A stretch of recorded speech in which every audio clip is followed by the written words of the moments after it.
राजस्थान सबसे खास आपके पास। राजरंग राजस्थान में आपका स्वागत है दर्शकों, मैं हूं ललित ओझा।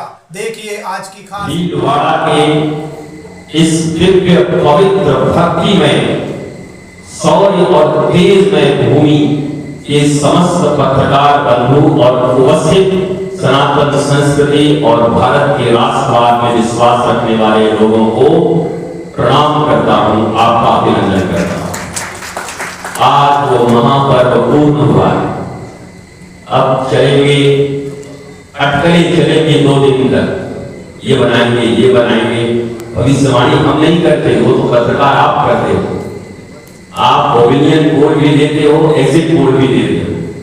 मैं बस इतना जानता हूं, मैंने भी भारत की जनता के मूड को पढ़ा है। उत्तर से लेकर दक्षिण तक मतदाता जागरण यात्रा हमने निकाली, बीच में सारी अस्वस्थता हो जाने के कारण, लेकिन जहां भी रहा आज भी मैं 1 महीने के बाद ऐसे बैठ पाया, पहली बार आपके सामने। नहीं तो मैं सोया हुआ था बेड पर और अस्वस्थता से स्वस्थ होने की चेष्टा कर रहा था, परंतु मेरे प्राण, मेरे धड़कन भारत माता के लिए धड़क रहे हैं। मुझे पूर्ण विश्वास है कि जिन लोगों ने भारत में भारतीयता, राष्ट्रवाद, सनातन संस्कृति के लिए काम किया है, चूंकि 140 करोड़ जनता और भारत के सभी राजनीतिक दल, मुझे किसी से नफरत नहीं। कैसे नफरत हो सकता है जब भारत का संविधान ही उनको अलाउ करती है कि आप इस देश में अपनी पार्टी बना के चुनाव लड़ सकते हैं, तो संविधान के विरुद्ध नफरत करने वाला मैं कौन होगा? मैं कैसे नफरत कर सकता हूं किसी से? मुझे घृणा नहीं है, ना मुझे किसी दल के दलदल में फंसना है, बल्कि मुझे तो भारत के दिल की बात कहनी है, जिसके लिए मैं भीलवाड़ा आया। जैसे प्रधानमंत्री आज वहां साधना कर रहे हैं, बड़े अच्छे व्यक्तित्व के मालिक हैं, हमारे बड़े प्राचीन संबंध रहे हैं भारतीय राजनीतिज्ञों से। और फिर कहता हूं, दल नहीं, व्यक्ति अगर गलत जगह खड़ा हो, चाहे वो गुरु द्रोण हो, चाहे वो कर्ण हो, चाहे वो भीष्म पितामह हो, भगवान श्री कृष्ण उनका भी वध करवा देते, क्योंकि गलत नीतियों के साथ खड़े। व्यक्ति अच्छा है, भीष्म पितामह से अच्छा कौन? गुरु द्रोण से अच्छा कौन? कर्ण जैसी मित्रता कहां किसी में? लेकिन एक ऐसी नीतियों के साथ खड़े हैं जो राष्ट्र और प्रजा के लिए हितकारी नहीं है। दुर्योधन, दुशासन और धृतराष्ट्र के साथ खड़े हैं। इसलिए यदा यदा हि धर्मस्य ग्लानिर्भवति भारत का उद्घोष करने वाले श्री कृष्ण आकर के भीष्म, गुरु द्रोण और कर्ण का वध करवा देते हैं, क्योंकि उन्हें धर्म से प्रेम है, उन्हें मानवता से प्रेम है, उन्हें संस्कृति से प्रेम है। इससे किसी दल का विरोध नहीं है। मुझे पक्का पता है कि 4 तारीख को जो परिणाम आएगा तो भारत का राष्ट्रवाद जीत रहा होगा, भारत की सनातन संस्कृति जीत रही होगी, क्योंकि भारतीयों के हृदय में पहली बार अपने राष्ट्र के लिए, सनातन संस्कृति के लिए और आने वाली पीढ़ियों के लिए दर्द उठा है। हम बड़े बड़े मकान, बड़े बड़े दुकान, बड़े बड़े घर बनाकर बड़े अपने बच्चों को दे देते। कश्मीर में क्या हो, केरल में क्या हो रहा, कभी गए हो?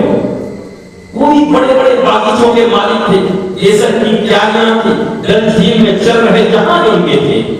लेकिन वही इस भारत वर्ष में 30 से 35 साल तक दिल्ली की गंदी नालियों के किनारे पॉलीथीन के शेड में शरणार्थी की तरह रहने के लिए मजबूर हुए। क्यों? क्योंकि उन्होंने केवल बंगले, गाड़ी, बाप बड़ा ना भैया, सबसे बड़ा रुपया, काका भैया कर रहे थे। न राष्ट्र की चिंता थी, न संस्कृति की चिंता थी, न धर्म की चिंता थी। इसलिए उनकी पीढ़ियां इसी देश में दर दर के ठोकरें खाती रही। कहां गए उनके संपत्ति, कहां गए उनकी संस्कृति, कहां गया उनका बल, कहां गया उनके अपने बच्चों के साथ प्रेम? वो झूठा प्रेम था, क्योंकि संस्कृति को नहीं देखा, धर्मवान नहीं रहे, अपने धर्म की रक्षा नहीं। भविष्यवाणी नहीं है, पर यह विश्वास है कि भारतवर्ष में पुनः राष्ट्रवादी शक्तियों की सरकार बनेगी, सनातन संस्कृति की सरकार बनेगी और सनातन धर्म जो वसुधैव कुटुंबकम की घोषणा करता है, केवल भारत ही नहीं, पूरी वसुधा हमारा परिवार है, पूरी पृथ्वी पर रहने वाले लोग हमारे कुटुंब हैं। बताइए ऐसी कोई संस्कृति जो ऐसा घोषणा करती है? क्या इस सनातन के प्रति हमें प्रेम नहीं होना चाहिए?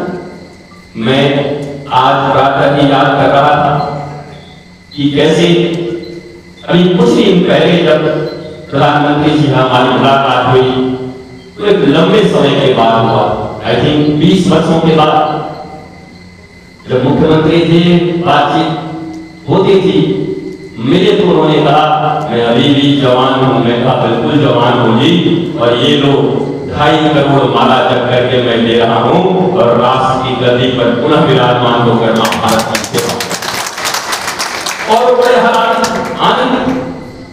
पर मैं वास्तव में कहता इतने वर्ष तक सब छोड़ दो, वो जुमलाबाजी, झूठ, 15 लाख, मैं राजनीति में नहीं जाना चाहता, पर इतना याद रखो, एक व्यक्ति का परिवार, एक मां भी घर में रहती थी, उसको भी ठीक से सुविधा नहीं दे पाए, भाइयों को ठीक से सुविधा नहीं दिया। एक साधारण व्यक्ति ब्लॉक स्तर का भी अध्यक्ष बन जाता है तो परिवार को छोड़ो, साले साली को भी ऊपर ले आता है। और भारत देश के एक प्रांत के इतनी बार मुख्यमंत्री और प्रधानमंत्री रहने के बाद भी किसी व्यक्ति ने अपने लिए व्यक्तिगत तौर पर क्या किया? क्या यह भारतवासियों के लिए गौरव का विषय नहीं होना चाहिए? क्या ऐसे भारत माता के सपूतों के प्रति हमें वास्तव में सहयोग व्यक्त नहीं करना चाहिए? गलतियां हजारों होंगी, ऐसा नहीं कि वो भगवान है, वो भी मनुष्य है। उन्होंने कहा लगता है परमात्मा ने मुझे भेजा, वो भी मनुष्य है, हजारों गलतियां हैं। पर मैं आपसे एक सवाल करता हूं, चौराहे पर खड़े हो, एक जगह एक आदमी AK-47 लेके खड़ा है, एक जगह टाइम बॉम्ब लेके खड़ा है, एक जगह घर से गणासे और तलवार लेके खड़ा है, और एक आदमी थप्पड़ लेके खड़ा है। किधर से जाना पसंद करोगे? एक आध थापड़ खाते घर तक तो पहुंच जाएंगे। मैं ये मानता हूं कि वो सब काम अच्छे नहीं है, बहुत सारी अपेक्षाएं हैं भारत की, और मैं ही हूं जो चिल्ला चिल्ला कर 20 वर्षों से कहता हूं कि राम राज्य का अर्थ है निःशुल्क और उत्तम शिक्षा, निःशुल्क और उत्तम चिकित्सा, निःशुल्क और अविलंब न्याय, कि राम मंदिर बनने में 500 वर्षों तक इंतजार न करना पड़े, बल्कि 5 दिनों में ही श्री कृष्ण जन्मभूमि बनकर तैयार हो जाए। ऐसी न्याय व्यवस्था, ऐसी न्याय प्रणाली होने चाहिए। ये राम राज्य है। पर मुझे विश्वास, नियत पर विश्वास होता है। कहते हैं पूत के पांव पालने में जिनके नियत ठीक होते हैं उनसे विश्वास रखा जा सकता है, आशा रखा जा सकता है। तो उनकी कुछ कार्य जो हम लोगों ने देखे हैं, तो विश्वास है कि भारत में एक दिन राम राज्य भी, अभी नहीं, अभी भेदभाव है, अभी तकलीफें हैं, अभी इकोनॉमी की अवस्था बहुत अच्छी नहीं है, लेकिन नियत अगर अच्छी जिस इंसान की है, जिन लोगों की है, तो वही लोग राम राज्य भी यहाँ ला सकते हैं। इससे हमें उनका सहयोग करना चाहिए। कोई भी चीज किया है इस देश में, जिसकी भी सरकार बनी, लोकतंत्र का पर्व है, कोई भविष्यवाणी नहीं कर सकता, मत पत्र बंद हो चुके हैं, पर एक संत, एक साधु होने के नाते भारत के धड़कन और हृदय को मैंने जो पढ़ा है, कश्मीर से कन्याकुमारी तक मैं भी घूमा हूं, तो मुझे लगता है कि भारत के लोगों ने मन बना। मैं इसके पहले नहीं बोला, मैं चुनाव को प्रभावित नहीं किया, लेकिन आज जब चुनाव पूर्ण हो गया तब मैं कह रहा हूं कि भारत के दिल में सनातन संस्कृति, राष्ट्रवाद और हिंदुस्तान की एकता बढ़ चढ़कर बोल रही थी। इसलिए सरकार आने की पूर्ण संभावना दिखाई पड़ रही है, ऐसा मुझे लग रहा है। दोस्तों, आप हमारे चैनल में नए हैं तो सबसे पहले सब्सक्राइब करें, बेल आइकन दबाना न भूलें ताकि आपको रेगुलर नोटिफिकेशन मिलते रहे।